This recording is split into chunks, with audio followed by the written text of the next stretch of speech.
ప్రశాంతంగా ఉంటే నాకంతే చాలండి. చనిపోయిన మా అక్క నాకీ జీవితాన్నిచ్చింది. మిమ్మల్ని, పిల్లల్ని నాకు అప్పచెప్పింది. వీళ్ళందర్నీ చూసుకోవడం నా బాధ్యత. మీకు గతం గుర్తుకు రాకపోయినా పర్లేదు, ఆ మనోహరికి శిక్ష వేయకపోయినా పర్వాలేదు. మీరు క్షేమంగా ఉంటే అంతే చాలండి.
నీకు మంచి రోజులు రాబోతున్నాయి మనోహరి.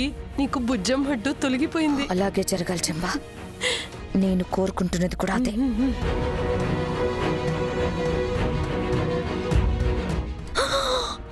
బాగి ఇప్పుడు బాగి పైనుంచి వస్తుందేంటి? వాళ్ళని చూసేస్తుందేమో. అయ్యో,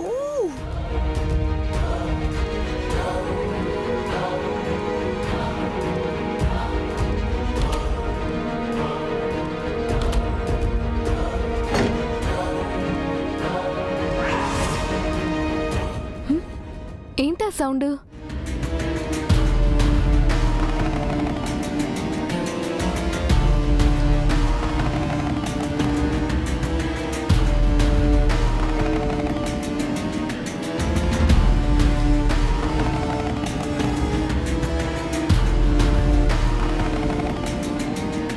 అంజు,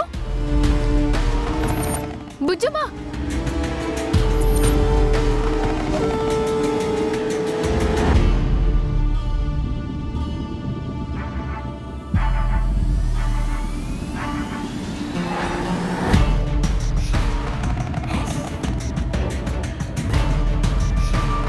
అంజు, బుజ్జమ్మా, మీరు ఈ టైంలో ఇక్కడేం చేస్తున్నారు?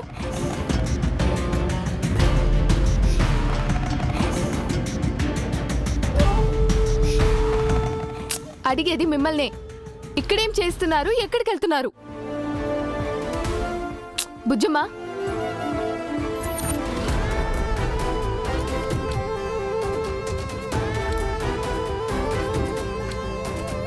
కళ్ళు మూసుకున్నావేంటి? మాట్లాడు. బుజ్జమ్మ మాట్లాడట్లేదేంటి? ఏమైంది అంజు? ఏమో మిస్ అమ్మా. అసలు మీరు ఈ టైంలో కిందకి వచ్చారు? డోర్ తెరిచి ఎక్కడికి వెళ్తున్నారు? పైన గదిలో ఇందాక అందరం నిద్రపోతున్నామా, ఎందుకో నాకు మెలకు వచ్చింది. కళ్ళు తెరిచి చూస్తే బుజ్జమ్మ కళ్ళు మూసుకొని నడుచుకుంటూ వెళ్తుంది. నేను బుజ్జమ్మని ఆగమన్నాను. ఎక్కడికి వెళ్తున్నావని అడిగాను. తను అలాగే కళ్ళు మూసుకొని ఏం చెప్పకుండా మెట్లు దిగి కిందికొచ్చేసింది. నాకు భయమేసి బుజ్జమ్మ వెనక్కి వచ్చాను. బుజ్జమ్మ ఇక్కడికొచ్చి డోర్ తీసింది. బయటికి వెళ్ళబోతుంటే చేయి పట్టుకొని ఆపుతున్నాను. అప్పుడు నువ్వు వచ్చావు.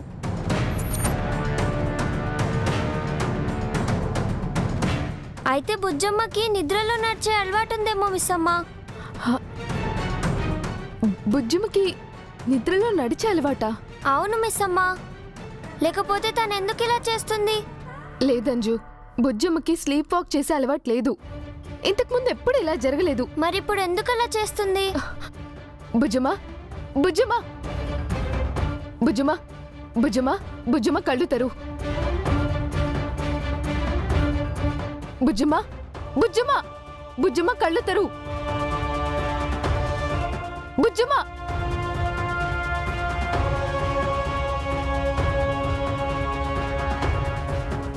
బుజ్జమ్మ బుజ్జమ్మ నీకేమైంది? అమ్మా నువ్వు మా గదిలో ఏం చేస్తున్నావు?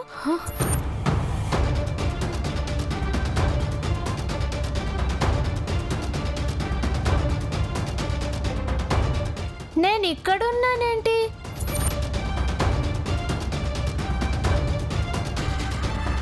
నేను హాల్లో ఉన్నానేంటి?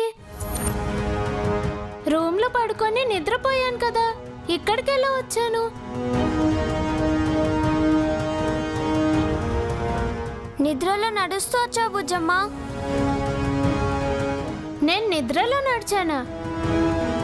అవును బుజ్జమ్మ, నీకేమవుతుందో అని కంగారు పడి నీ వెనకే నేను వచ్చాను.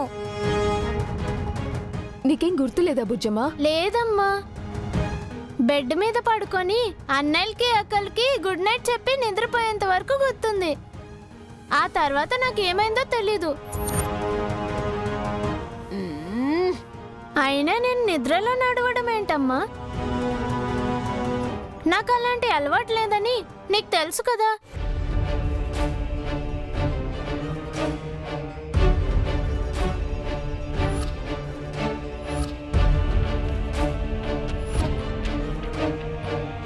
ఈ మధ్య మన ఇంట్లో ఏవేవో జరుగుతున్నాయి బుజ్జమ్మ. వాటి ప్రభావం నీ మీద పడుతుంది. అంటే ఏంటమ్మా? దాని గురించి రేపు మాట్లాడుకుందాం. ఇప్పుడు బాగా పొద్దుపోయింది కదా, నిద్రపోదురు గాని. పదండి, రా అంజు.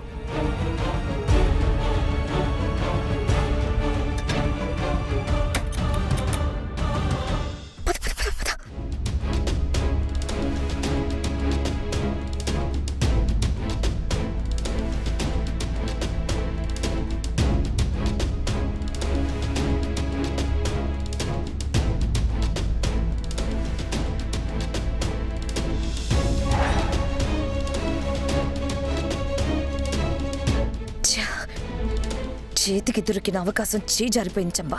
అవును మనోహరి, చేతికి అందింది నోటికి అందకుండా పోయింది. చివరి నిమిషంలో బాగి వచ్చి మొత్తం పాడు చేసేసింది. లేదంటే ఈ పాటికి ప్రచండ బుజ్జమ్మని బయటికి తీసుకెళ్లి పని పూర్తి చేసేసి ఉండేవాడు.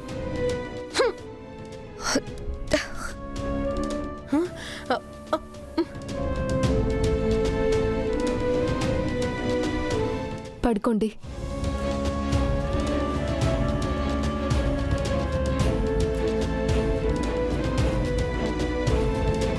అమ్మా నాకేం కాదు కదమ్మా. నీకేం కాదు బుజ్జమ్మ, నేనున్నాను కదా. కళ్ళు మూసుకొని ప్రశాంతంగా పడుకో.